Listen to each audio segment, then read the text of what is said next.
नमस्कार, मैं दुर्गेंद्र चौहान। नीट और नेट परीक्षा को लेकर छात्र संगठन और जो प्रभावित छात्र हैं वो सड़क पर हैं। पूरे देश में आज कांग्रेस पार्टी ने प्रदर्शन किया और जो नीट और नेट छात्रों के साथ राजनीतिक दल भी इस बार खड़े नजर आ रहे हैं। अगर देखें तो 2014 से 24 के बीच बहुत सारे पेपर लीक हुए। 2016 में नीट भी लीक हुआ था और बाद में रद्द भी हुआ। इन 10 सालों के दरमियान विपक्ष जिस तरीके से इस वक्त छात्रों के साथ खड़ा है, अभ्यर्थियों के साथ खड़ा है, पूरे 10 साल में कभी भी ना इस तरह खड़ा नजर आया और ना ही विपक्ष के तेवर इतने तीखे नजर आए। पेपर लीक कोई छोटा मोटा मामला है नहीं, बहुत गंभीर मामला है। अगर कहा जाए तो 24 लाख छात्र नीट के और 11 लाख जिन परीक्षार्थियों ने फॉर्म भरे थे नेट में, हालांकि नेट में 9 लाख कुछ हजार छात्रों ने ही परीक्षा दी, बाकी ने छोड़ दी थी इस आशंका से कि कहीं ये भी ना लीक हो जाए। ऐसा तमाम छात्रों ने हमसे कहा है। तो तकरीबन 33 से 35 लाख छात्रों के भविष्य और तकरीबन 2 करोड़ उनके परिजनों की चिंता फिक्र, 10-5 लाख शिक्षक और जो शिक्षा विभाग से जुड़े कर्मचारी, कोचिंगों से जुड़े कर्मचारी, मतलब करोड़ों लोग इस मसले से प्रभावित हैं। रोज नए नए खुलासे हो रहे हैं। कभी गुजरात का गोधरा चर्चा में आता है, झज्जर चर्चा में आता है, बिहार में पेपर लीक होता है, रोज नए नाम। अब तो राजनीति इस तरह हो गई है कि भाई ये पेपर लीक वाला आपका और ये वाला मेरा तेरा इसमें भी चल रहा है।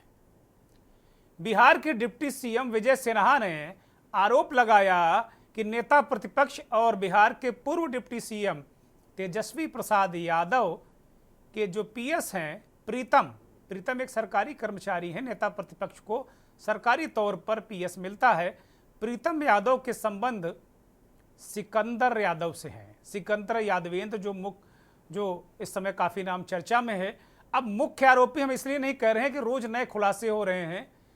मीडिया रोज एक नए खुलासे के साथ सामने आता है, कुछ पता चलता है और उसी को मुख्य आरोपी बता दिया जाता है। अब मुख्य आरोपी कौन है? मुझे लगता है जितने आरोपी ये सामने आए हैं इनमें कोई मुख्य नहीं है।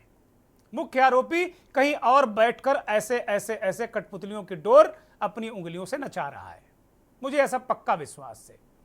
और मैं तो कह रहा हूं कि मुख्य आरोपी नीट के अंदर ही है कहीं कोई, जिसने इस पूरे षड्यंत्र को रचा है, छात्रों का भविष्य संकट में डाल दिया है।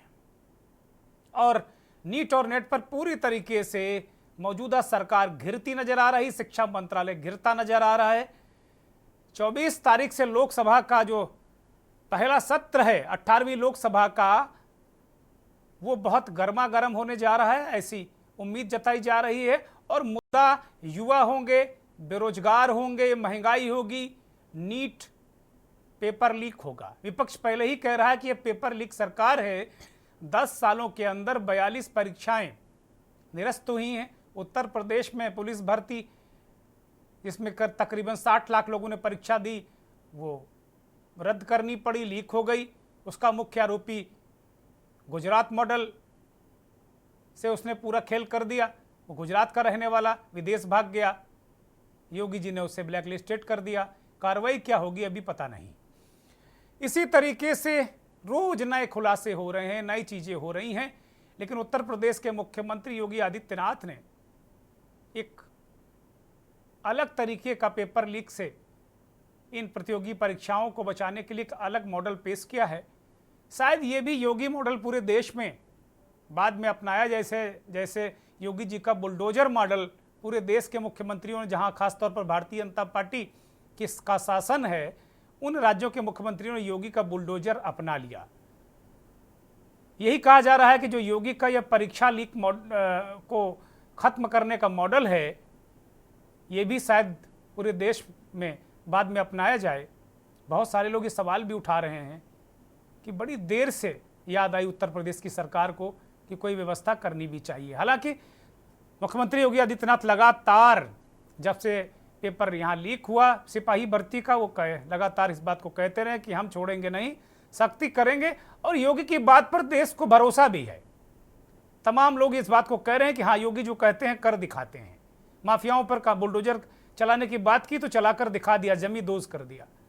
तो योगी आदित्यनाथ क्या शिक्षा माफिया, क्या पेपर लीक माफिया पर बुलडोजर चला पाएंगे, उसे जमींदोज कर देंगे? ये भविष्य में देखने वाला होगा। लेकिन ट्रैक रिकॉर्ड योगी जी का जबरदस्त है, इसमें कहीं कोई संदेह नहीं है।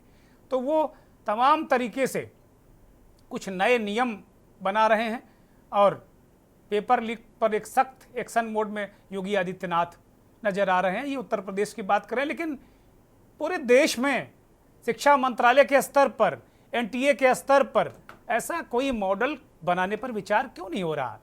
ये कहा जा रहा है कि एक स्पेशल जांच कराई जा रही है, जांच के लिए स्पेशल सेल गठित कर दिया गया है। बहुत सारी खबरें आ रही हैं बिहार से, हरियाणा से, गुजरात से कि भाई सीरीज में पेपर लीक हुआ है, धुआंधार लीकेज हुआ है। और शिक्षा मंत्री जी कह रहे हैं कि लीक कहाँ हुआ, कुछ सर्टेन इलाकों में कुछ गड़बड़ियां पाई गई। शिक्षा मंत्री अभी भी लीक की बात मान नहीं रहे हैं और वो आते भी नहीं, वो इसकी जिम्मेदारी लेते भी नहीं, इतना भी नहीं कहने वो चाहते थे, क्योंकि पहले दिन उन्होंने साफ तौर पर कह दिया कि कोई लीक नहीं हुआ, परीक्षा पूरी सुचिता से हुई है। लेकिन विपक्ष के सबसे बड़े नेता राहुल गांधी ने प्रेस कॉन्फ्रेंस करके सीधा हमला किया सरकार पर। और राहुल गांधी ने नीट के छात्रों को अपने घर बुलाकर उनकी पीड़ा भी समझी। इससे लगा सरकार को कि अब ये मामला गड़बड़ है, क्योंकि ये युवाओं का मसला है। ऐसा नहीं है कि भारतीय जनता पार्टी के लिए काम करने वाले, उसके लिए दिन रात धूप और बरसात में देने वाले लोगों के घर बच्चे डॉक्टरी की पढ़ाई नहीं करना चाहते। क्या भारतीय जनता पार्टी और संघ से जुड़े लोगों के परिवार के लोग नीट की परीक्षा नहीं देते? सारे लोग समग्र समस्त विचारधारा, धर्म, पंथ, जाति, सबके लोग इस तरह की परीक्षाओं में शामिल होते हैं, क्योंकि ये भविष्य का सवाल है। तो सबसे बड़ा सवाल कि एक तो विपक्ष को मैं पहली बार 10 सालों में देख पा रहा हूं कि वो युवाओं के मुद्दों को लेकर इतना आंदोलित है, उनके साथ खड़े रहने की हिम्मत जुटा रहा है। ये बड़ा सवाल है।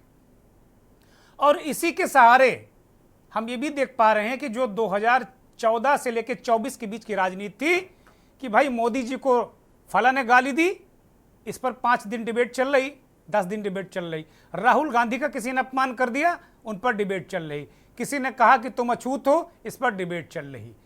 पूरे 10 साल मीडिया भी और सार्वजनिक स्थानों पर राजनीति भी इसी में फंसी रही। मान अपमान, स्वाभिमान मुद्दों की लड़ाई मुझे लगता है विपक्ष ने 10 साल में उस तरीके से नहीं लड़ी जैसी अब लड़ता दिख रहा है। 2024 के बाद क्या विपक्ष का राजनीति करने का तरीका बदल रहा है, या इस देश की राजनीति किन मुद्दों पर चलेगी, इस बदलाव की क्या ये आहट है? नीट और नेट का जो आंदोलन है, क्या उस बदलाव की आहट है, या फिर विपक्ष मोदी सरकार से, नरेंद्र मोदी से बदले की राजनीति कर रहा है? सरकार हम लोगों का डरती नहीं समझती, कीड़े मकोड़े हैं क्या हम लोग कि कोई भी आएगा लेट के चला जाएगा।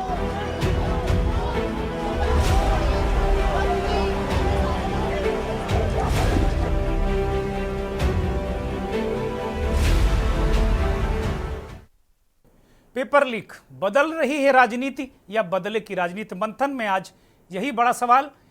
तमाम खुलासे, तमाम उन चीजों से आगे बढ़कर हम बात कर रहे हैं। लगातार विपक्ष ने आज पूरे देश में प्रदर्शन किया, कांग्रेस पार्टी ने पूरे देश में प्रदर्शन किया, विपक्षी दलों ने नीट पेपर लीक को लेकर जबरदस्त प्रदर्शन किया। और यहां तक कि कानपुर में अखिल भारतीय विद्यार्थी परिषद, जो भारतीय जनता पार्टी का छात्र संगठन है, उसने भी प्रदर्शन किया और डीएम कार्यालय पर जाकर डीएम को ज्ञापन देने की कोशिश की, लेकिन जिलाधिकारी के कार्यालय में विद्यार्थी परिषद के कार्यकर्ताओं को घुसने नहीं दिया गया। वो तस्वीर हम आपको दिखाएंगे, वो तस्वीर किस तरीके की हमारे पास आई है। लेकिन पूरे देश में बड़ा जबरदस्त प्रदर्शन हुआ, राज्यों की राजधानी में तमाम जगह बहुत सारे प्रदर्शन हुए, धरना हुए, और एक स्वर में विपक्ष ने कहा कि सीबीआई जांच की मांग करो। ये तस्वीरें हैं दिल्ली की, उत्तर प्रदेश की, बिहार की, मध्य प्रदेश की। पूरे देश में चारों तरफ कांग्रेस पार्टी ने राष्ट्रव्यापी प्रदर्शन करके कम से कम सरकार को बता दिया कि विपक्ष युवाओं के मुद्दे पर, छात्रों के मुद्दे पर छोड़ने वाला नहीं है सरकार को, और आने वाले जो दिन हैं जो सरकार के लिए बहुत कठिन होने वाले हैं अगर इन समस्याओं का समाधान नहीं किया गया। और युवा, जैसा मैंने कहा कि युवा सीधे इन्वॉल्व है, 33 से 35 लाख युवाओं के भविष्य का मसला तत्कालिक तौर पर है। और जो उत्तर प्रदेश की पुलिस भर्ती परीक्षा फरवरी में निरस्त हुई थी, 60 लाख युवाओं ने उसमें भी परीक्षा दी थी। तो मतलब अगर नटसेल में देख ले तो लगभग 1 करोड़ युवाओं के भविष्य का मसला है हाल फिलहाल 1-2-3 महीने के अंदर। तो ये ऐसे मुद्दों पर अगर हम बात करें तो बहुत सारे प्रश्न हैं। और विपक्ष सीबीआई की मांग कर रहा है कि सीबीआई जांच, जब आपने नेट की कराने की सिफारिश कर दी है, करा रहे हैं, तो नीट की भी सीबीआई जांच की मांग क्यों नहीं करते। नीट को लेकर एक बड़ी खबर आने की जानकारी मुझे दी गई, वो आपकी स्क्रीन पर है। नीट पेपर लीक पर इस वक्त की एक बड़ी और अहम खबर आपको बता रहे हैं। यूपी से जुड़े हैं पेपर लीक के तार। ये कल ही राहुल गांधी ने प्रेस कॉन्फ्रेंस करके कहा था कि उत्तर प्रदेश भी प्रयोगशाला है। राहुल गांधी ने कहा था कि मध्य प्रदेश पहली प्रयोगशाला, दूसरी प्रयोगशाला गुजरात और तीसरी प्रयोगशाला उत्तर प्रदेश है। ये राहुल गांधी ने कल प्रेस कॉन्फ्रेंस में कहा था।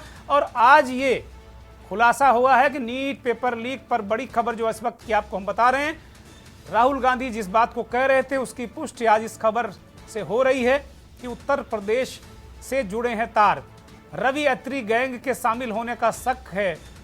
ये गैंग पेपर लीक कराता है और पुलिस भर्ती के मामले में रवि अत्री मेरठ की जेल में बंद है, ऐसी खबर है हमारे पास। रवि अत्री गैंग के शामिल होने का शक जताया गया है। उत्तर प्रदेश से भी जुड़े हैं नीट के तार। नीट जो पेपर लीक है उसके तार वो उत्तर प्रदेश से जुड़े हैं। मास्टरमाइंड रवि अत्री बताया जा रहा है। जैसा मैंने अभी कहा कि बहुत सारे मास्टरमाइंड थोड़ी थोड़ी देर में निकल कर आते हैं और ये मास्टरमाइंड भी एक सामने आ गया। रवि अत्री ने जेल से क्या पेपर लीक करा, यह बड़ा सवाल है। लेकिन राहुल गांधी की जो कल प्रेस कॉन्फ्रेंस में किए गए दावे की पुष्टि, अगर ये खबर सही है और हाँ, राहुल गांधी नीट वाले बच्चों से मिल रहे हैं, वो खबर हमने आपको बताई थी। आज फिर वो ये कल का वीडियो है जो सामने आया है, इसको जरा सुन लीजिए वो क्या बात कर रहे हैं नीट के बच्चों से। 2 सेंटर्स पर ये चीज़ देखी गई है, उनको हम अभी वहाँ पर जांच की जाएगी। और हमने मांगे रखी थी कि रीनीट होना चाहिए और सीबीआई जांच होनी चाहिए, बट उन्होंने सीधा जो आंसर दिया था वो दिया था कि सब चीज़ हम सुप्रीम कोर्ट की मानेंगे, जो सुप्रीम कोर्ट फैसला करेगा वही माने। बट सर सुप्रीम कोर्ट ने डायरेक्ट जितने भी केसेस हम PIL डाल रहे हैं लोग इस चीज़ के ऊपर, डायरेक्ट जितने भी फैसले हैं वो सारे 8 जुलाई को दिए जाएंगे। बट उससे पहले स्टूडेंट्स पर इतना स्ट्रेस बढ़ रहा है, इतना प्रेशर पड़ रहा है। सर हमारे पेरेंट्स भी इस चीज़ से दुखी हैं कि बच्चा मतलब इतने मार्क्स ला रहा है कि वो एलिजिबल है हर साल के अकॉर्डिंग। बस मेन जो डिस्टर्बेंस हुई है इस एग्जाम में वो है एक तो पेपर लीक, और दूसरी जो स्टूडेंट्स जो NTA ने ग्रेस मार्क्स दिए वो तो एक छोटा सा उन्होंने ग्रेस मार्क्स दिए वो अपने पेपर लीक को छुपाने के लिए। सर इतने दिन से आपको पता है कि गर्मी कितनी है, कुछ लोग गर्मी से मर भी रहे हैं, लेकिन सर हम स्टूडेंट्स और हमारे पेरेंट्स रोड्स पर इतनी गर्मी में सर लड़ रहे हैं इंसाफ के लिए, लेकिन सर हमारे लिए कोई भी कार्रवाई नहीं कर रहे हैं, ना ही हमारे इंसाफ के लिए कोई कार्रवाई कर रहे हैं। क्योंकि सर हमारे सोशल मीडिया अकाउंट्स बैन किए जा रहे हैं, हमारी वीडियोस डिलीट की जा रही हैं, हम अपने लिए आवाज़ उठा रहे हैं। उनसे रिलेटेड जितने वीडियोस सर कोई भी गलत कंटेंट नहीं है, हम सिर्फ आवाज़ उठा रहे हैं अपने इंसाफ के लिए। उसमें सर हमारे जो सोशल मीडिया अकाउंट है या यूट्यूब अकाउंट है उनको डिलीट किया जा रहा है, बंद किया जा रहा है। 1 day of the whole year, तो वो हमारा दिन डिसाइड करेगा कि हम डॉक्टर बन रहे हैं कि नहीं। मेरा पापा नहीं है सर, डैड नहीं है, मर गया। तो मेरा मम्मी अकेली है सर मैं 2 साल ड्रॉप लिया सर।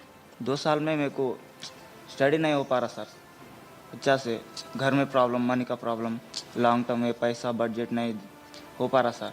ऐसा मैं सोच के मेरा माइंड भी अब ये भी लोड हो रहा सर, मेरा ब्रेन भी, मेरा मॉम पूरे सर हम लोग नहीं हो पाता और एक बार नहीं हो पाता सर लॉन्ग टर्म लेना को, ऐसा सोच रहे। अभी रीनीट कराओ तो ईजी होता सर। मतलब सर कंक्लूजन है कि रीनीट ही अब हो सकता है, रीवैल्यूएशन तो कोई नहीं होगा। नहीं तो अगर हम आपके लिए 2-3 चीज़ें कर सकें, सरकार के पर प्रेशर डाल पाए, तो हमें किस चीज़ों पे बोलना चाहिए? सर सबसे पहले तो रीनीट। Yes sir. Sir second NTA agency जो है वो एग्जाम्स ना ही कंडक्ट कराए, अगर वो नहीं करवा पा रहे हैं एक्नॉलेज करें कि हम नहीं मैनेज कर पा रहे हैं। NTA as a concept is a failure. Yes NTA पे हमारा किसी का ट्रस्ट नहीं है, एनटीए पे इस टाइम। फर्स्ट पॉइंट री एग्जाम, सेकंड पॉइंट एनटीए ना कराएं, थर्ड पॉइंट एजुकेशन सिस्टम पे फोकस करें और काउंसलिंग सर से। 4 पॉइंट ये कि जो बेसिकली जो ब्लाइंड स्पॉट्स हैं, जैसे कि टेलीग्राम पर पेपर लीक होना, ऑनलाइन पेपर लीक होना, इसके ऊपर भी एक इंक्वायरी होनी चाहिए। Sir, it's not only about 24 lakh NEET students, it's about whole family. फिर सर जो बोर्ड्स का प्रेशर, फिर नीट में परफॉर्म करने का प्रेशर, तो सर बहुत सारे लोग तो मेडिकल ही नहीं लेंगे इस चक्कर में कि सर ऐसे क्वालिटी डॉक्टर्स बनेंगे जिनकी क्वालिटी कुछ नहीं है, जो ऐसे ग्रेसिंग मार्किंग करके अंदर गए हैं, जब वो डॉक्टर्स बनेंगे तो can you imagine the condition of the people of India?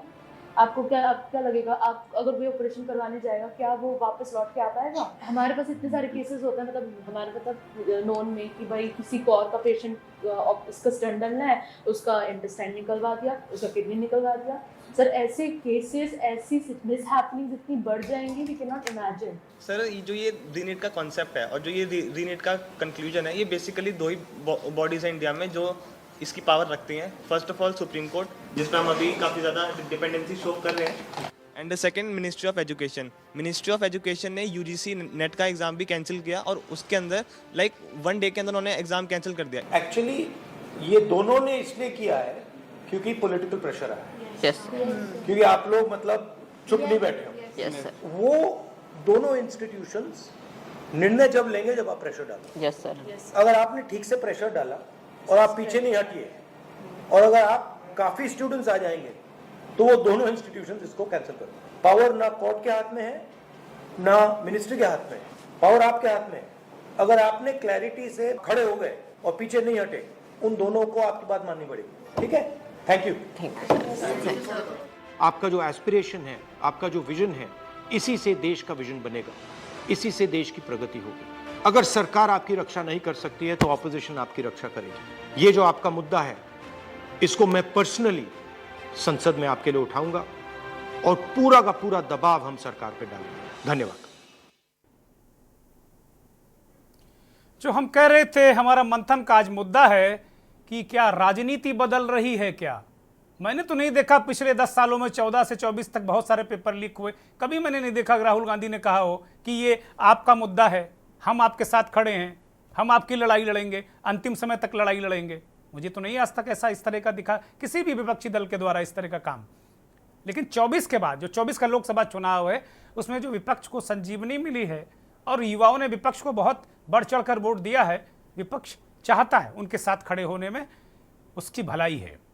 और मैं इसे एक राजनीति के बदलाव के रूप में भी देख रहा हूं कि आने वाली जो पॉलिटिक्स है वो दवाई, पढ़ाई, सिंचाई, कमाई, महंगाई, बेरोजगारी, इन पर क्या टिकने वाली है क्या?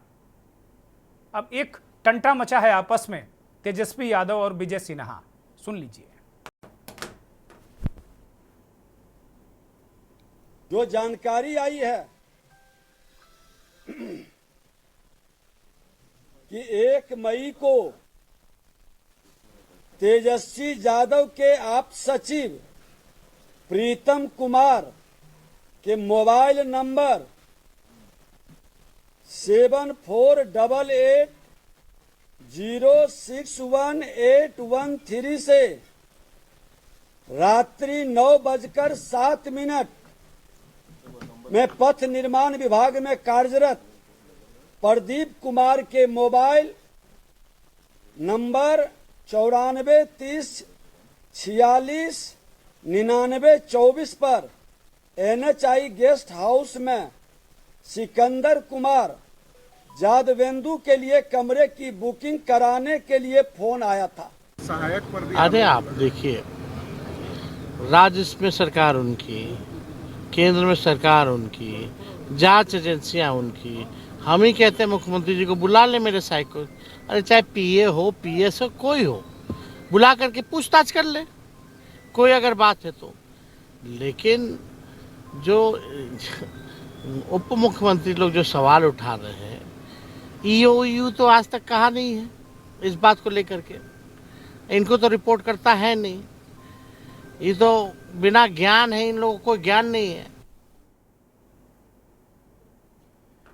तो कुल मिलाकर ये तेजस्वी यादव नेता प्रतिपक्ष और विजय सिन्हा के बीच ये बातचीत है। बिहार में जो पेपर लीक का पूरा प्रकरण निकल कर आया, उसको दरअसल भारतीय जनता पार्टी तेजस्वी यादव के माथे का कलंक बनाकर खुद बैतरणी में गंगा में अपना हाथ धोना चाहती है। बिहार में भी गंगा निकलती है, बिहार में गंगा है जैसे उत्तर प्रदेश में है, तो गंगा में हाथ धोना चाहती है भारतीय जनता पार्टी। मुझे ऐसा लगता है, क्योंकि अगर सरकार आपकी डबल इंजन की तो आप गिरफ्तार करिए, तेजस्वी यादव को जेल में डालिए, उनके पीएस को जेल में डालिए, गिरफ्तार करिए। क्यों नहीं करते हैं, क्यों नहीं करते हैं, ये बड़ा सवाल है। हमारे साथ मेहमानों का एक पैनल जुड़ा है। भारतीय जनता पार्टी के नेता सौरभ उनियाल हमारे साथ जुड़े हैं, बहुत स्वागत, बहुत धन्यवाद, बहुत आभार सौरभ।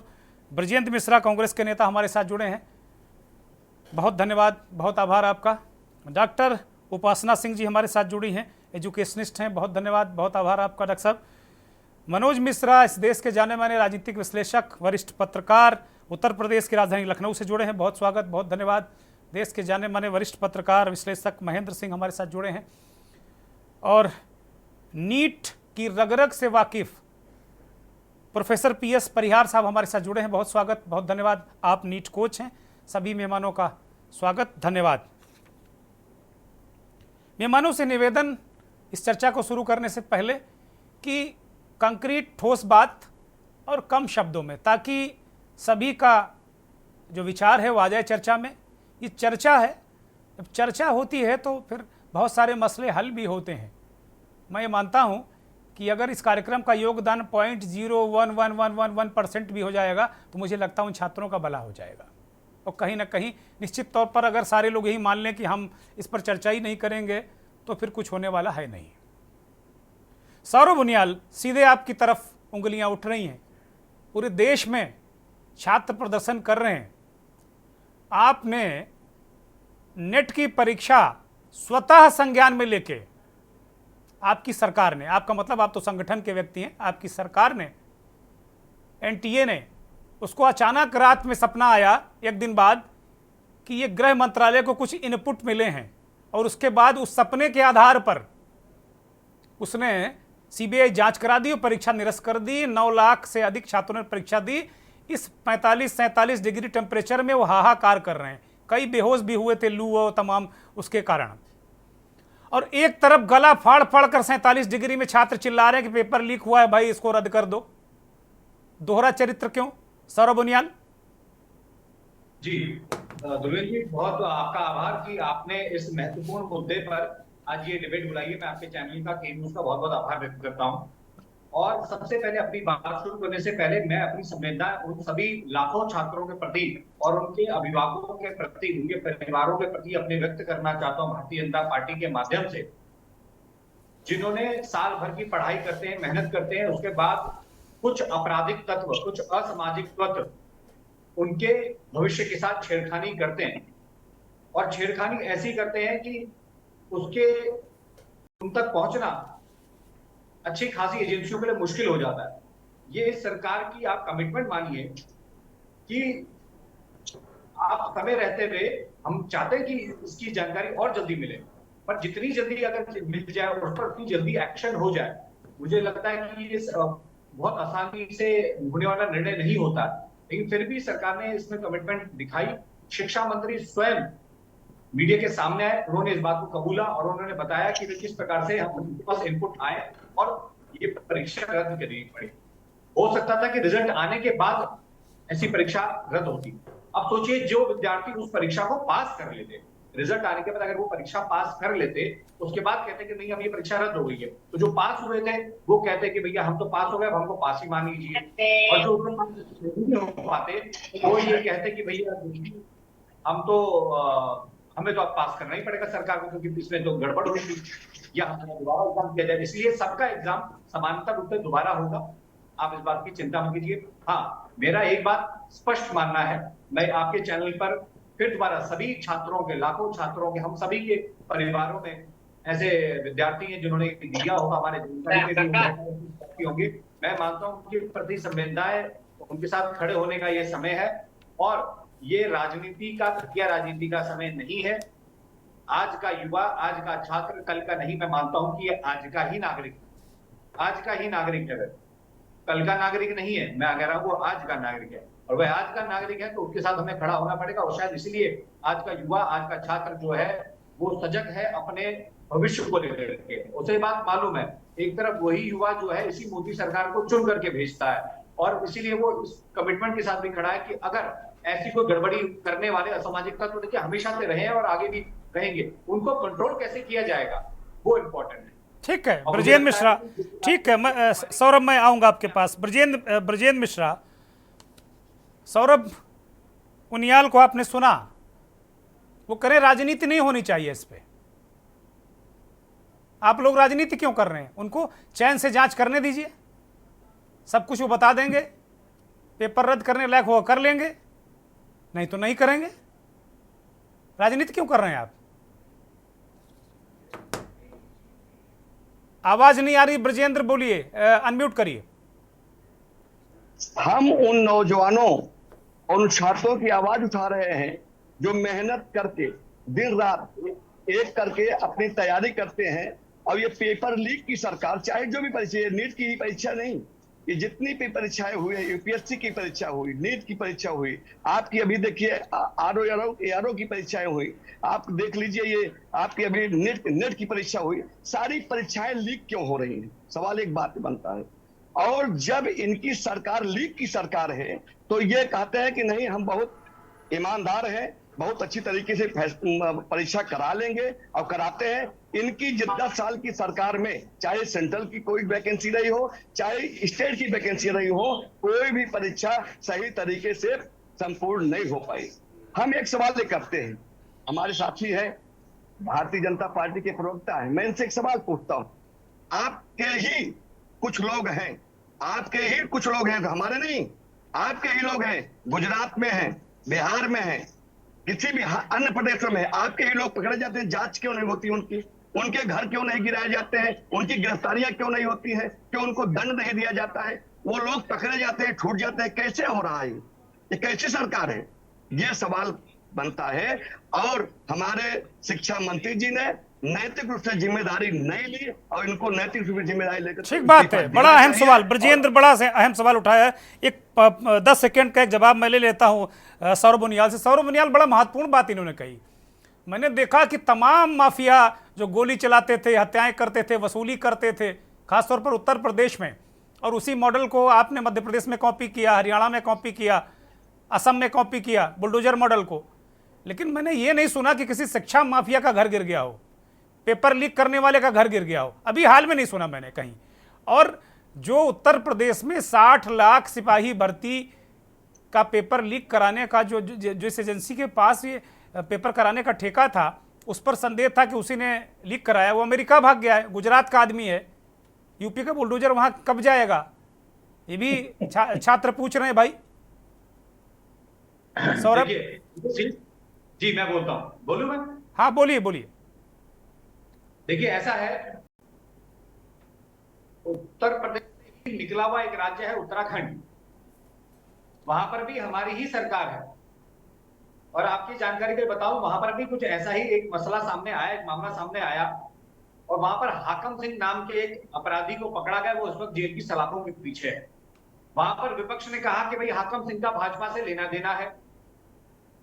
हमने कहा चलिए, अगर ये सच है या झूठ कुछ भी है, अगर किसी भी व्यक्ति ने देश के युवाओं के साथ, भविष्य के साथ खिलवाड़ किया है, वह जेल के अंदर जाएगा, चाहे वह किसी भी राजनीतिक दल का हो। जिसे कहते हैं कमिटमेंट। अरे ये बताओ, घर गिरा कि नहीं हाकम सिंह का, वो हम जानना चाह रहे हैं। अगर घर गिरा तो बधाई, अगर घर गिरा तो धामी को बधाई, और नहीं गिरा तो फिर मैं बधाई नहीं दूंगा, बधाई वापस। क्योंकि हम दरअसल बात बात पे आप लोग घर गिरा देते हो तुरंत अपराधी का। अच्छी बात है, अच्छी बात है। अगर हाकम सिंह का घर गिरा हो तो वो बताओ। आपको बहुत जल्दी ऐसे उदाहरण भी सामने आएंगे। और मैं आपके चैनल पे कहता हूं योगेश जी, मैं आपके चैनल पे पूरे कमिटमेंट के साथ, पूरी मजबूती के साथ इस बात को कहता हूं कि देश के करोड़ों युवाओं के भविष्य के साथ खिलवाड़ करने वाला, उनके सपनों के साथ खिलवाड़ करने वालों पर इतनी कठोर कार्रवाई इस बार होनी चाहिए कि हाँ। अरे आप लोग सैद्धांतिक बातें करते हो सौरभ भाई। आपकी सरकार देश में, आपकी सरकार राज्यों में, जहां जहां पेपर लीक, आपकी सरकार, अब इसके लिए क्या राहुल गांधी कार्रवाई करेंगे क्या? अखिलेश यादव कार्रवाई करेंगे क्या? हरीश रावत कार्रवाई करेंगे क्या? तेजस्वी यादव कार्रवाई करेंगे क्या? कौन कार्रवाई करेगा भाई? गिरफ्तार करो ना। आपके नेता केवल मीडिया स्पेस लेने के लिए विजय सिन्हा जी आ गए और उन्होंने कहा कि तेजस्वी यादव के पीएस ने पेपर लीक को संरक्षण दिया और कराया। अरे भाई, तेजस्वी यादव को गिरफ्तार करो, कॉलर पकड़ो, बंद करो। देश से ऊपर इन छात्रों से, भविष्य के से ज्यादा तो तेजस्वी यादव है नहीं। क्यों नहीं कार्रवाई करते हो? केवल पॉलिटिकल स्पेस और केवल बस इतना करना है कि साहब हमारे माथे का कलंक है, वो चाहे तेजस्वी को मर दो, अखिलेश को मर दो, राहुल गांधी के माथे पर टीका लगा दो और खुद मुक्ति पा जाओ। धर्मेंद्र प्रधान आपके शिक्षा मंत्री पहले दिन साहब कह रहे थे कि पता नहीं किस खुमार में थे, उड़ीसा का चुनाव करा कर आए थे, जिता के सरकार बनवा के खुमार में थे, कह रहे थे कुछ हुआ ही नहीं। जब कल दिन में राहुल गांधी ने प्रेस कॉन्फ्रेंस करी, 7 बजे प्रकट हो गए वो एआई की तरह, जैसे एआई वाला जो व्यक्ति नहीं प्रकट होता है उस तरह वो प्रकट हो गए। और उसके बाद वो कहने लगे कि भाई मुझे लग रहा है, मैं जिम्मेदारी लेता हूं, मुझे लग रहा है कुछ क्षेत्रों में, सर्टेन क्षेत्रों में कहीं कुछ गड़बड़ी हुई है। अरे सर्टेन क्षेत्रों में कहां गड़बड़ी हुई? अभी तो हमने बताया कि उत्तर प्रदेश में राहुल गांधी जो प्रेस कॉन्फ्रेंस करके कहा कि लैब है मध्य प्रदेश, गुजरात और उत्तर प्रदेश पेपर लीक की, उत्तर प्रदेश से भी खबर आ गई। तो बातें बनाने से काम नहीं चलने वाला। ये छात्र, इनका परिवार किस तरह मानसिक संत्रास में जी रहा है, शायद जो लोग जी रहे हैं वही जानते हैं। एक ब्रेक पर जा रहे हैं।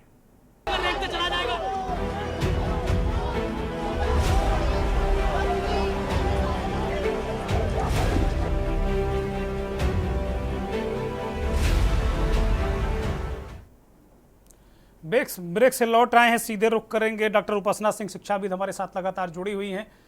डॉक्टर उपासना सिंह, इस पूरे प्रकरण को, इस पूरे मसले को जिस तरीके से जवाब आ रहे हैं, छात्र सड़क पर इस गर्मी में, धूप में हाहाकार कर रहे हैं, उनके परिवार के लोग झोलों में खाने पीने का सामान, पराठा सत्तू बांध के घूम रहे हैं। ये कैसे चलेगा इस देश में? शिक्षा जैसा पवित्र जो व्यवस्था है उसमें इस तरीके के पापी लोग कैसे घुस गए? डॉक्टर उपासना सिंह। बहुत ही दुखद और बहुत ही संवेदनशील विषय है ये। मैं शुरू करूंगी अपनी बात को, जो आपने कहा कि कैसे चलेगा ये देश। यहाँ तहजीब बिकती है, यहाँ फरमान बिकते हैं। यहाँ तहजीब बिकती है, यहाँ फरमान बिकते हैं। जरा तुम दाम तो बोलो, यहाँ ईमान बिकते हैं। जी जी। तो आज जो दशा है वो इतनी ज़्यादा निराशाजनक है बच्चों के लिए और जो लोग नौकरियों की तैयारी कर रहे हैं उसके लिए। लेकिन मैं ये कहूँगी यहाँ पर कि जो भी होता है उसको देखने के 2 नज़रिए होते हैं, एक सकारात्मक और एक नकारात्मक। तो जो 4 जून को हमारे देश में रिजल्ट आया, 2 चीज़ों का एक साथ, एक तो मोदी जी हमारे प्रधानमंत्री बने, दूसरा जो नीट का रिजल्ट आया, वो दोनों ही जिसे कहते हैं कि एक नया मार्ग खोलने वाला साबित हुआ है। क्योंकि ये जो घोटाले हैं परीक्षाओं को लेके, ये कोई नई बात नहीं है। पिछले 7 सालों में 70 से ज़्यादा परीक्षा घोटाले हो चुके हैं, जिसमें कि आपको याद होगा व्यापम भी एक घोटाला हुआ था, बहुत बड़ा हुआ था मध्य प्रदेश में। और लेकिन अब बात ये है कि अब लोग इस बात को गंभीरता से ले रहे हैं। तो मैं मानती हूँ कि एक सकारात्मक जिसे कहते हैं घटना हुई है कि लोगों का ध्यान इसकी तरफ गया है। अभी 2 दिन पहले भी नेट की जो परीक्षा थी वो भी अभी पता चला है कि उसमें भी कितना घोटाला है। तो अगर आपके सामने कोई बीमारी, मवाद बाहर बहता हुआ आ गया तो जरूर उसका इलाज होगा। तो मेरा मानना ये है कि ये जो चीज हो रही है, अभी लोग सड़कों पे उतरे हैं और मिलकर सारी पार्टियां इस बात को उठा रहे हैं, तो अब इसका समाधान जरूर निकलेगा। और ये एक सकारात्मक चीज हुई है कि सामने आई है, नहीं तो ये जो पर्दे के पीछे पीछे चल रहा था, ये चलता रहता और उसके खिलाफ भी कोई कार्यवाही नहीं होती। अभी कम से कम हमारे धर्मेंद्र प्रधान जी ने एक स्टेटमेंट दिया है, सरकार का भी इसकी तरफ ध्यान गया है। तो मुझे पूरी उम्मीद है, मतलब जैसा मैंने बोला कि हर चीज को देखने के दो तरीके होते हैं, सकारात्मक और नकारात्मक। तो इस सारे आंदोलन को मैं मानती हूँ कि एक सकारात्मक दिशा में जाएगा और इससे बच्चों के लिए, जो अभ्यर्थी हैं हमारे, उनके लिए कोई बहुत अच्छी किरण निकल के आएगी। ये एक चीज है जो मैं देख रही हूँ। लेकिन इसके साथ साथ ये जो बात है कि बच्चों को इस समय इतनी परेशानी और इतनी निराशा का सामना करना पड़ रहा है, ये तो है ही खैर, लेकिन ये कई सालों से चल रहा है। ऐसा नहीं है कि ये एक साथ ही 3-4 महीने के बीच में ये हो गया है, बहुत सालों से चल रहा है। पर ये था कि उस पर इतना ज्यादा ध्यान लोगों का नहीं था।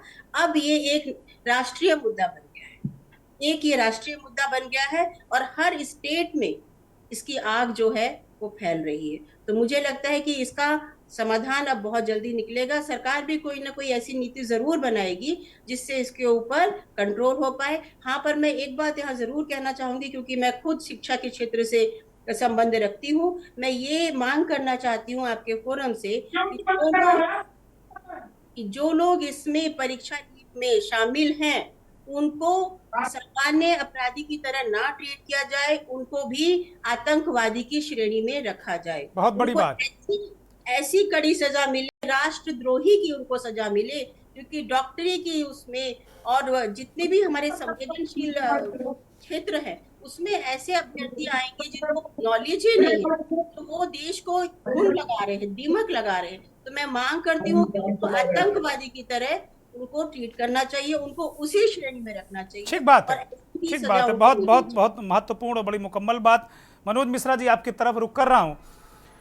डॉक्टर उपासना सिंह ने एक मांग की है, बड़ी महत्वपूर्ण मांग है। वो कह रही हैं कि आतंकवादी जैसा सजा होनी चाहिए, उसको आतंकवादी ट्रीट किया जाना चाहिए। एजुकेशन के आतंकवादी हैं, शिक्षा के आतंकवादी हैं। ये एक अपने आप में एक अलग तरीके की टर्मिनोलॉजी उन्होंने इस्तेमाल की है। और वो कह रही हैं कि भाई ये ताज़ी बात नहीं है, 6-7 साल, मैं इसको थोड़ा और पीछे ले जाता हूँ, 10 साल में ले जाता हूँ। आज जो विषय मेरा यही है कि 10 सालों में, जैसा उपासना जी ने कहा, कि राष्ट्रीय मुद्दा बन गया है।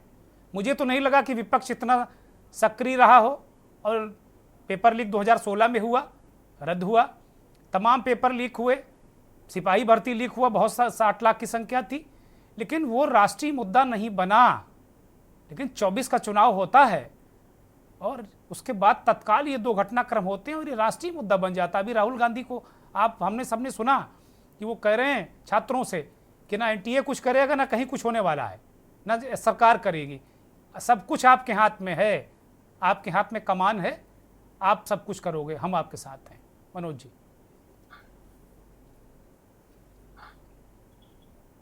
अनम्यूट करिए मनोज जी, हम सुन नहीं पा रहे हैं आपको।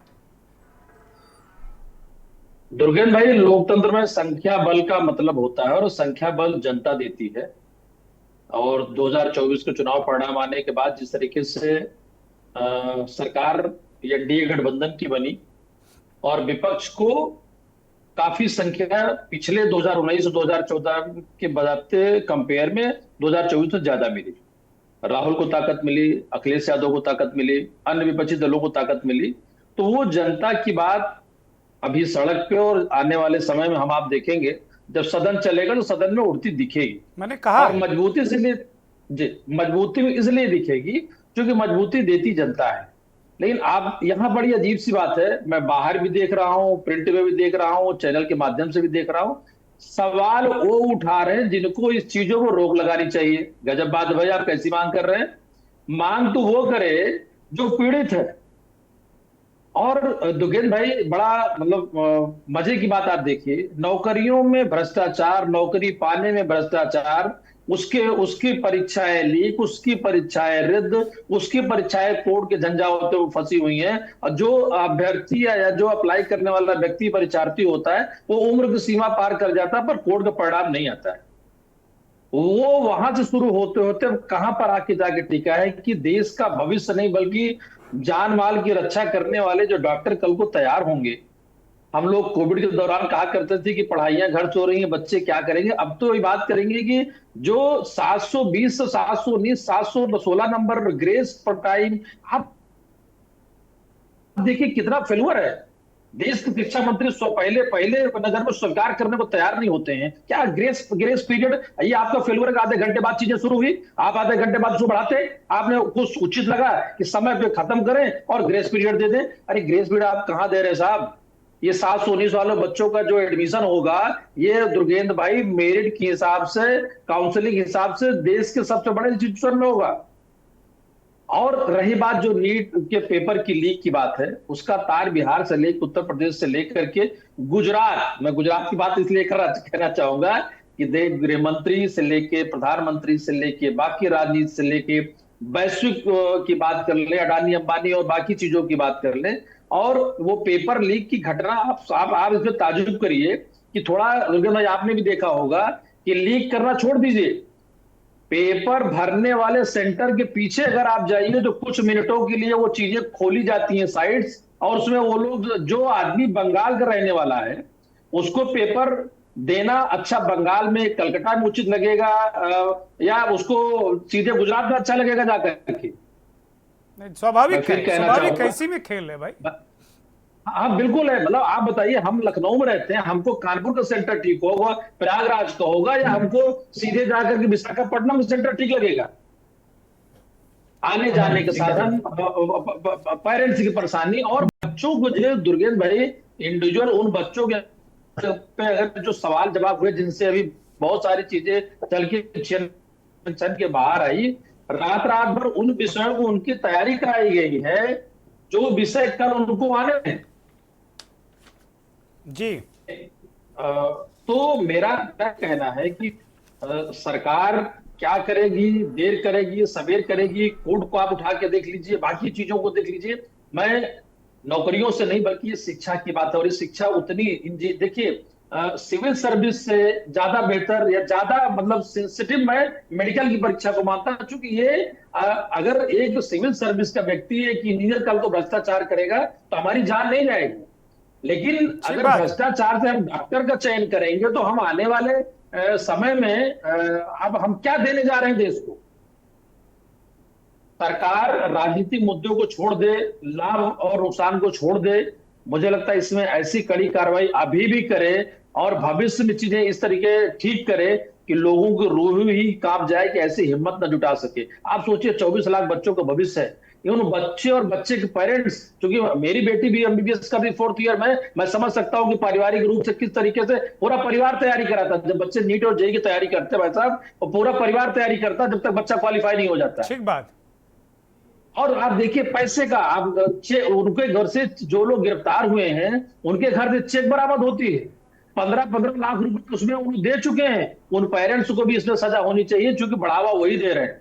चोर भी अगर उतना गुनाहगार है तो चोरी में शामिल होने वाला व्यक्ति जो दे रहा वो भी उतना बड़ा गुनाहगार है। ठीक बात है, बिल्कुल ठीक बात है, बड़ी महत्वपूर्ण बात। प्रोफेसर परिहार की तरफ मैं रुक करूंगा, नीट कोच हैं परिहार साहब, बहुत लंबे वक्त से नीट की परीक्षा और इसके सिस्टम से जुड़े रहे हैं, लेकिन बहुत सारी अनुभव हैं इनको। परिहार साहब, ये इस तरीके की चीजें जो हैं, वो एक तो मैं देख रहा हूं कि सरकार और शिक्षा मंत्रालय जिद पर अड़ा है कि ना ना ना ना हमको स्वीकार नहीं करना है, बच्चों को थका देना है, वो कलप कर थक जाएं, घर बैठ जाएं, और फिर जो हमें करना है मन से हम करें। देखिए, पहली बार तो धन्यवाद देना चाहेंगे चौहान साहब आपको, के न्यूज को, कि आपने हमें प्लेस दिया कुछ कहने के लिए, अपनी बात को पहुंचाने के लिए।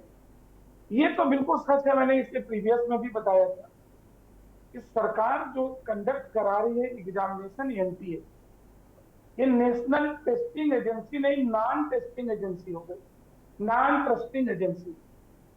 जब इसके ऊपर इतने सारे क्लेम लग रहे हैं, और मैं पर्सनली आपसे कहना चाहता हूं, आपके चैनल के थ्रू सरकार तक अपनी बात पहुंचाना चाहता हूं कि national testing agency means NTA जो देश के महत्वपूर्ण नीट, आईआईटी और डिफरेंट एग्जामिनेशन कंडक्ट कराती है, इसके पास खुद के ना तो मैन पावर है, ना इसके पास कोई एग्जाम को कंडक्ट कराने के लिए एक्सपर्ट है, ना इनका कोई सॉलिड विजन है, ये डिफरेंट एजेंसियों को लेकर के एग्जाम कंडक्ट करते हैं। और वो जो एजेंसियां एग्जाम कंडक्ट करती हैं, जिनके माध्यम से कंडक्ट कराते हैं, उनमें रॉ हैंड होते हैं, रॉ हैंड पर मैन पावर होते हैं, कोई ना एक्सपीरियंस होता है, ना कोई हायर एजुकेशन होती है, और ना उनके क्वालिफिकेशन का कोई वेरिफिकेशन। तो सबसे पहले गवर्नमेंट को चाहिए कि एनटीए को तुरंत बंद कर देना चाहिए, तुरंत बर्खास्त करना चाहिए, कोई आयोग का गठन करना चाहिए। क्योंकि यदि सरकार इस पर ध्यान नहीं देती है तो मोदी जी और योगी जी ने जो भी अच्छा शासन, स्वच्छ प्रशासन किया है, यदि आप ये नहीं देखते हैं तो जनता इनको जगाने का काम करेगी। और ये जो यूथ है, जो कभी मोदी इनको यूज किया करते थे, आज उनकी कमियों को पा करके एनटीए के माध्यम से वो लोग जो खुद कभी भ्रष्टाचार में लिप्त हुआ करते थे, आज उन्हीं यूथ का मुद्दा उनके हाथ में आ गया है। यदि सरकार समय से इसमें एक्शन नहीं लेती है तो आगे आने वाले चुनाव में, चाहे स्टेट का चुनाव, कई चुनाव होने जा रहे हैं, जनता इनको जगा देगी। इन्हें यूथ, क्योंकि घर में यूथ की बात उनके पेरेंट्स हो, अदर्स हो, यूथ की नजरों से ही देखते हैं। आज शिक्षा और चिकित्सा के क्षेत्र में माननीय केंद्र सरकार और स्टेट गवर्नमेंट ने बहुत सारे काम किए हैं। कहीं पर जरा गड़बड़ी, भ्रष्टाचार पाया जाता है तो बुलडोजर पहुंचता है, योगी जी का बहुत अच्छी बात है। किंतु शिक्षा के क्षेत्र में भ्रष्टाचार ही भ्रष्टाचार।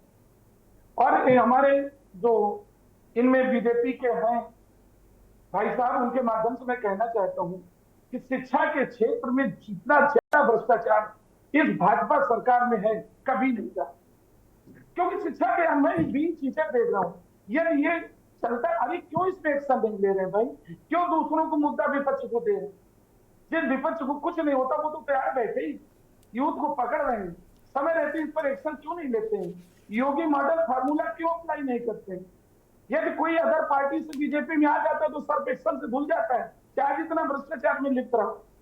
ये एजेंसियों के माध्यम से ही ऐसे लोग इसमें एंटर कर गए हैं जो सरकार की छवि। परिहार साहब, बहुत बहुत महत्वपूर्ण बातें आप कह रहे हैं। आप कह रहे हैं कि भाई नेशनल ट्रस्टिंग एजेंसी पर बिल्कुल ट्रस्ट नहीं है लोगों को। आप चूंकि एनटीए के बहुत बार कोऑर्डिनेटर भी रहे हैं, बहुत सारी परीक्षाएं आपने कराई हैं, लेकिन अब आपको वो लोग नहीं बुलाते क्योंकि आप बहुत सख्ती से काम करते हैं। मुझे अभी पता चला कि आजकल आपको वो लोग नहीं बुला रहे हैं। तो सबसे बड़ी बात है कि आपने इसके तंत्र के धागे खोल दिए कि साहब इनके पास अपना कुछ है ही नहीं, कहीं की ईंट कहीं का रोड़ा, भानुमति का कुनबा जोड़ा, ये वाला स्थिति है। महेंद्र सिंह, मैं आपके पास आ रहा हूँ। डॉक्टर परिहार ने ये बड़ी महत्वपूर्ण बात कही है। मुझे जो टोटल परिहार जी की बातचीत है, उन्होंने भारतीय जनता पार्टी को भी टीच किया है कि भाई सुधर जाओ। देखो, उनकी सरकारों को भी कहा है, एक शिक्षक हैं। अब हो सकता है कि भारतीय जनता पार्टी की प्रवक्ता इनको सपा का आदमी ठहरा दें, वो उनका अधिकार है, ठहरा भी सकते हैं वो, लेकिन वो एक शिक्षक हैं।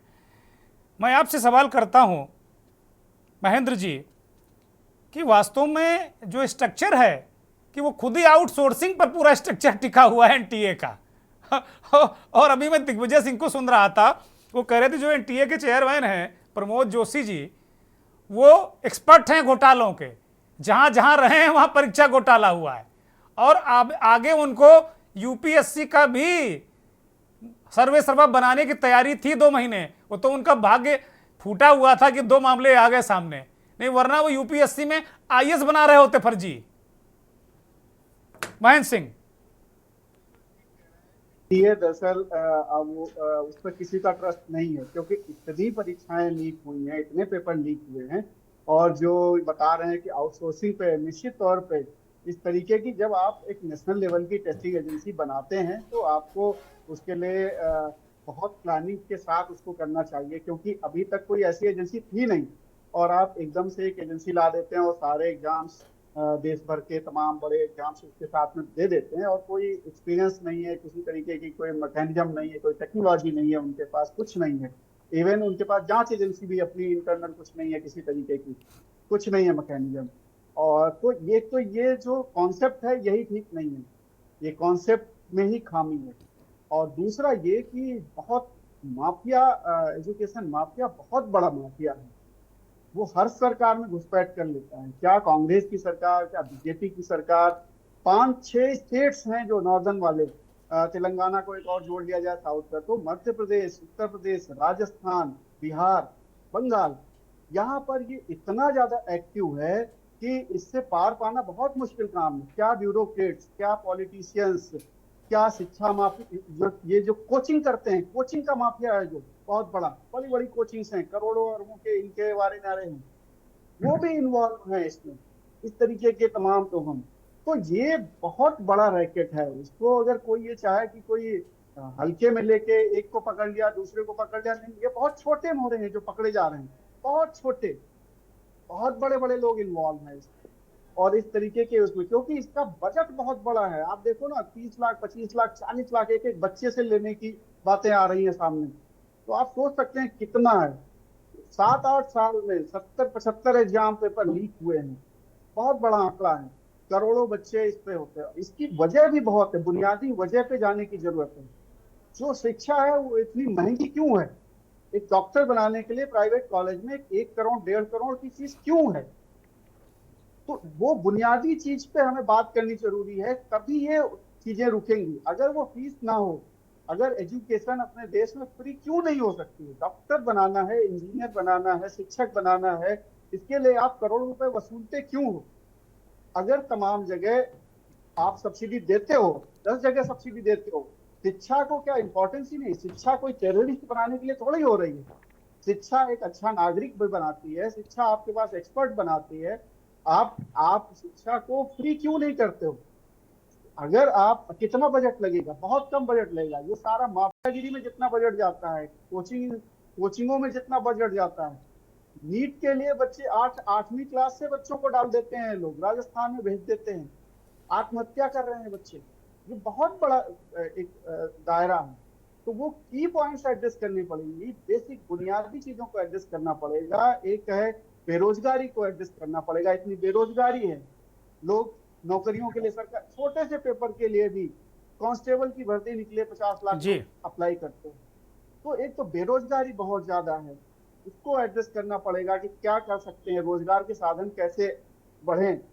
वो एड्रेस करने के लिए कोई, इस सरकार में 10 साल के कामकाज में आप देखिए, सबसे बड़ा मुद्दा जो सेंट्रल मुद्दा रहा है, विपक्ष नहीं उठा पाया लेकिन मुद्दा रहा है, अनएम्प्लॉयमेंट बहुत बड़ा मुद्दा रहा है। बेरोजगारी इतनी कभी नहीं है, तो बेरोजगारी है, फीस बहुत ज्यादा है, नहीं होनी चाहिए, ये कॉन्सेप्ट ही नहीं होना चाहिए। आप अपने बच्चों को नहीं पढ़ा सकते हो तो आप एज ए नेशन फेल्ड हैं, आप क्यों ले रहे हो इस तरीके से फीस?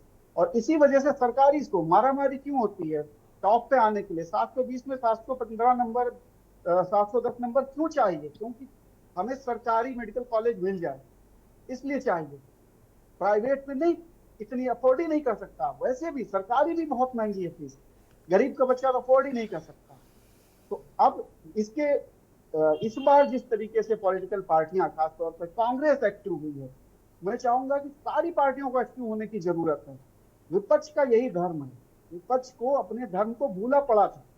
हमने आपने कभी, जैसा आप कह रहे थे, कभी नहीं देखा विपक्ष इस तरीके से इन बुनियादी मुद्दों पर खुल के आए, साथ आए, नहीं आता था। इस बार ये परिवर्तन हुआ है कि विपक्ष साथ आया है, खुल के आया है। कांग्रेस का यूथ विंग भी सड़कों पर है, सड़कों पे उतरना जरूरी है। समाजवादी पार्टी का यूथ विंग भी उतरे सड़कों पर, आरजेडी का भी उतरे, जितनी भी पॉलिटिकल पार्टियां, मैं तो ये कहूंगा बीजेपी का भी उतरे। क्यों नहीं उतरे? सरकार नहीं, आज एक दो जगह दिखे वो लोग, कहीं ना कहीं दिखे, लेकिन उनकी अपनी सरकार जहां है वहीं डीएम के कमरे में नहीं घुस पाए वो। मुझे इस बात का दुख है। बिल्कुल, उनको आना चाहिए। मतलब हर एक पॉलिटिकल पार्टी का ये कर्तव्य है, बिल्कुल, क्योंकि बहुत अब हर एक चीज के लिए प्रोटेस्ट करें। नौकरी नहीं मिल रही तो प्रोटेस्ट करें, पानी नहीं मिल रहा तो प्रोटेस्ट करें, एग्जाम नहीं हो रहा तो प्रोटेस्ट करें। किस किस चीज के लिए प्रोटेस्ट करें? पूरा जीवन ही प्रोटेस्ट हो गया, पूरा जीवन आम इंसान का, छात्रों का जीवन ही प्रोटेस्ट हो गया। महेंद्र सिंह जी, मैं अब जरा उपासना जी के पास जाना चाहूंगा, चूंकि वक्त मेरे पास 1.5-2 मिनट का है, बहुत जल्दी में 2-3 कमेंट साथियों के लेने हैं। उपासना जी, महेंद्र सिंह जी ने बड़ी महत्वपूर्ण बुनियादी मुद्दा उठाया कि भाई इतनी फीस क्यों? अगर ये फीस की मारामारी खत्म हो जाए तो ये सारा पेपर ऊपर लीक माफिया खत्म हो जाएगा अपने आप। बिल्कुल सही कहा उन्होंने कि फीस इतनी ज्यादा हो गई है, यहाँ तक कि जो कोचिंग है उसकी फीस इतनी ज्यादा हो गई है। आपको शायद पता होगा कि जब यूपीएससी के रिजल्ट आते हैं तो जो भी टॉपर या जो भी उनके अभ्यर्थी होते हैं जो टॉप करते हैं, उनकी फोटो सब कोचिंग वाले लगा देते हैं। और सुनने में ये आता है कि शायद वो कुछ पैसे देके, और हर कोचिंग वाला ये क्लेम करता है कि हमारे यहाँ झपट से मारी देखी उपासना जी। हमने किसी को अपने चैनल पर बुलाया, 3 कोचिंग वाले नीचे खड़े हैं, मैंने झपट मारी करते देखा है, अपनी अपनी कार में घसीटते अभ्यर्थी को। ये हालत है। बिल्कुल बिल्कुल। तो अब इसमें क्या है, लोगों को लगता है कि कोचिंग में जाएंगे तो हम जो है नीट क्लियर कर लेंगे, हम जो है आईएएस बन जाएंगे, हम जो है ये हो जाएंगे। तो ये इतना बड़ा माफिया है। और आपको यकीन नहीं होगा कि जो आईआईटी के इंजीनियर्स हैं वो भी कोचिंग में पढ़ा रहे हैं, जो आईएएस है वो भी छोड़ के अब कोचिंग में पढ़ा रहे हैं। तो ये इतना बड़ा सोर्स ऑफ इनकम है कि ये एक पूरा व्यापार बन गया है। इसीलिए मैंने आपको शुरू में ही जो 4 लाइनें बताई थी, सब कुछ बिक रहा है, सब कुछ बिक रहा है। अब देशभक्ति और राष्ट्र प्रेम खत्म हो रहा है, हमें दोबारा से उसको जगाना है। राजनीति से ऊपर उठ के हमें आगे आके इसको अपने शामिल करना है। ठीक है परिहार साहब, एक छोटी सी टिप्पणी, कैसे सुधार होगा? देखिए, एक्चुअली सुधार की बात कई लोगों ने बहुत अच्छी बात कही। मैं इस सरकार से निवेदन करूंगा, बीजेपी सरकार से, नो डाउट मैं बीजेपी का बहुत बड़ा भक्त रहा हूँ, आज भी भक्त हूँ, लेकिन इसके कुछ कमियों की इंडिकेट कराना चाहते हैं कि एजुकेशन सिस्टम में सरकार को बहुत ज्यादा। आपको भक्त की श्रेणी से निकाल देंगे ये लोग, हम बता रहे हैं आपको। आप इतनी इस तरह की खरी खरी बातें कहेंगे, आपको बाहर कर देंगे तुरंत। हम आप ही बढ़ते हैं, हो जाते हैं बदनाम, और ये कर्म भी करते हैं तो सिकवा नहीं होता। ऐसा कैसे हो सकता है? यदि ये चाहे तो कुछ भी कर सकते हैं, चाहे तो ये भ्रष्टाचार तुरंत बंद कर सकते हैं। और मुझे उम्मीद है कि अब समय आ गया है कि सरकार को चाहिए कि इस पे सॉलिड कदम उठाएं, नहीं यूथ इनके अनेक हो जाएगा तो मिशन आप योगी, विजन आप मोदी, दोनों भड़ान हो जाएंगे। अल्टीमेटली समय रहते ये सरकार बहुत अच्छा कर रही है, नो डाउट, लेकिन एजुकेशन के फील्ड में। परिहार साहब, चुनावी नतीजों से आप भी डर गए हो लग रहा है। चुनावी नतीजे नहीं है, ये जनता की आवाज है, जनता की आवाज है। क्योंकि अभी ये विषय नहीं है, लेकिन उत्तर प्रदेश में अभी अयोध्या में कल रात मारा कूटी हो गई, सहारनपुर में मारा कूटी हो रही, जहां जहां समीक्षा हो रही वहीं मार हो रही। तो इस समय उत्तर प्रदेश में मनोज जी मुस्कुरा रहे हैं, मतलब मारकूट हो रही, साधु संतों मारकूट हो रही, कोई कह रहा डीएम ने हरवा दिया, डीएम से मारकूट हो रही, गदर मची हुई है। तो इसका मतलब कहीं ना कहीं अब समझ जाना चाहिए। सौरभ उनियाल जी, जिस तरीके से अभी कहा है परिहार साहब ने, क्या विचार नहीं करना चाहिए कि भाई आपको ईश्वर ने सत्ता दी है, डबल इंजन, ट्रिपल इंजन आपको दे दिया, करना चाहिए ना? मैं आपके साथ पूरे इस सभी पैनलिस्ट को सम्मान करते हुए, पूरे करोड़ों युवा इस देश के जो भी अभी इस वक्त इन परीक्षाओं की तैयारी कर रहे थे या आगे करेंगे, उन सबकी भावनाओं को नतमस्तक होते हुए इस बात को आपके चैनल पे कह रहा हूं, सरकार इस मुद्दे पर बहुत ज्यादा सीरियस है, बहुत गंभीर है। मोदी जी की लगातार मॉनिटरिंग इस विषय पर चल रही है। धर्मेंद्र प्रधान शिक्षा मंत्री दिन रात इस विषय पे लगे हुए हैं। सीबीआई की जांच बहुत अच्छा, प्रधानमंत्री जी इन बच्चों से कब बात करेंगे? वो परीक्षा से पहले बात करते हैं, परीक्षा के बाद कर लें बात। मैं उनसे निवेदन कर रहा हूं कि परीक्षा से बाद बात कर लें, परीक्षा से पहले तो जरूर बात करते हैं, मुझे बड़ा अच्छा लगता है, वो अपने अनुभव साझा करते हैं। अब ये जो बेचारे भवन में फंसे हैं परीक्षा देने के बाद, इनसे बात करने मेरा निवेदन हाथ जोड़कर है, आप पहुंचा दीजिएगा मोदी जी को।